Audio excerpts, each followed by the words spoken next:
Hey guys, welcome back for another video. So in this video, let us see about MEDUSA, right? So MEDUSA, if you're familiar with my old videos, definitely you'll be knowing what is MEDUSA and how to configure MEDUSA. So let us give a brief introduction on the MEDUSA. MEDUSA is a dynamic illustration tool, and also we can call binary illustration on Android, basically, right? So it has a wide variety of exploits or bundles where it can be utilized for Android PT also, and it can be used for Android Malware Analysis also. Like this is a GitHub file, so you can clone the entire Git repo and you can install the requirements.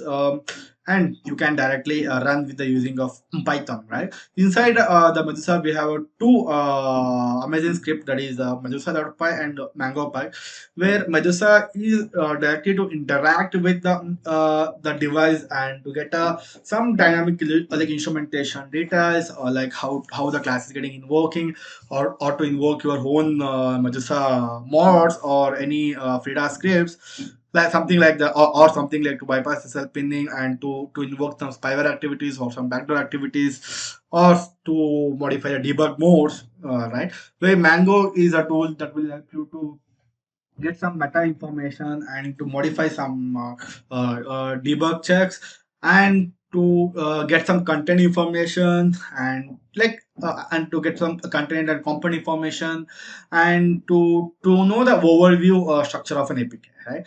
But we're gonna focus on more on Medusa, because Medusa is Medusa is the only tool that will be helps us in a Android Marvel analysis more, because it has all the bundle repo of everything. Like, suppose consider you want to use a FIDA, right? So if you want to look at the trace class, you have to write another script, you have to bypass self pinning another script, root detection another script. So here in Melissa, it is not like that. Like, okay, you can, if you're familiar with the Metasploit in a Kali Linux, it is similar to like that. You can load your payloads, whatever it is there, and you can directly attack on the APK or whatever the AVD you have configured, right?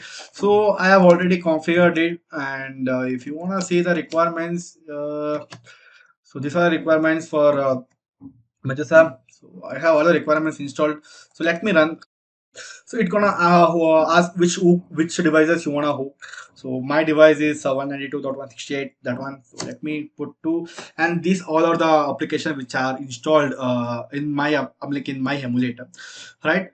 So now the first thing is understand the structure, how Melissa works. For that, you can type help. So it gonna show you what all the activities or what all the operations that it can perform, right? So to know what all the categories or what kind of modules that Medusa has, you can directly type like show show categories, show categories. You can see, right? So all these kind of operations, see, inside each and every particular one, you have the like submodels, like something like show oh shit show mods spyware, right? Inside a spyware, you have a hooks first, particularly for spyware, and something like show mods SMS fraud. That is also one kind of malware, right? So it can able to detect the send SMS API, and something like backdoor. Show mods backdoor. So backdoor calls, right? And even it have some auto clickers for hard fraud, or something like that, or trojans or toll frauds. CLICKES clickers, click toll fraud, right? And yeah, and you people, whether know it or not, okay, nowadays applications will download the payload during the runtime, and they're gonna hook the whatever the text file or jar file downloaded during a runtime, right? To detect the such kind of runtime detection, you can use a mode, like you can use a category called where it is code loading. Show mods code loading. It has a native loading also, dump decks also. If at all if it uses some obfuscators, and if you're not able to use properly, you can dump decks, and it even has HTTP communications, like bypass SSL pinning, and it can even check for exploits. Show more exploits. Like, okay, log4j, if you know the vulnerability, it's a very huge vulnerability affected Java bundles, right? So like Java backup log things. So you can even check for Bluetooth and IPC communications and JNI calls, everything, right? So the commonly things that we're gonna use is SSL pinning and root reduction. For root reduction, there is a search functionality. You can even use that search debug, right? So anti debug. So this is the one to bypass root reduction. And for SSL pinning, you can type something like search pin, and I suggest you people to use a multi-end pinner. Right now, you got a mods. How to use a mods, right? So use, you have to select like use, and paste. That's what like the mods got used. And again, you wanna suppose consider it has some dynamic code loading. You wanna see dynamic code loading, right? So search dynamic. So you're gonna get use dynamic code loaded. So this is how you load the mods. And if you want to see how many mods you have loaded, you can just type show mods. So like it's gonna show the, and you have to make sure the order of the multi and pinner should always be zero. If at all if root detection is there, root detection debug mode should be at a zero and one should be multi and pinner, or else multi and pinner should be always at the zero position, because if at all if you're able to bypass SSL pinning, generally right, the next thing is gonna happen, right? So such things. And if the application is too much encrypted, you can even have a encryption traces. So you can even load any kind of like cipher 1, cipher 2, cipher 3 modes, and you can see end-to-end decryptions. And if you have okay, sorry, trace, no trace, you have JNI calls. You can even track the JNI calls, and you do have something like memhops.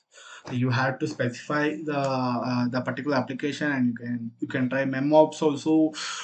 So and when and one important thing is to execute or to run it efficiently, you have to make sure that you are running a FIDA server in a behind, right? In a sense, you have to go to your ADB shell, and you have to start your FIDA server. Then only, because this entire Medusa is developed by keeping FIDA as a piece.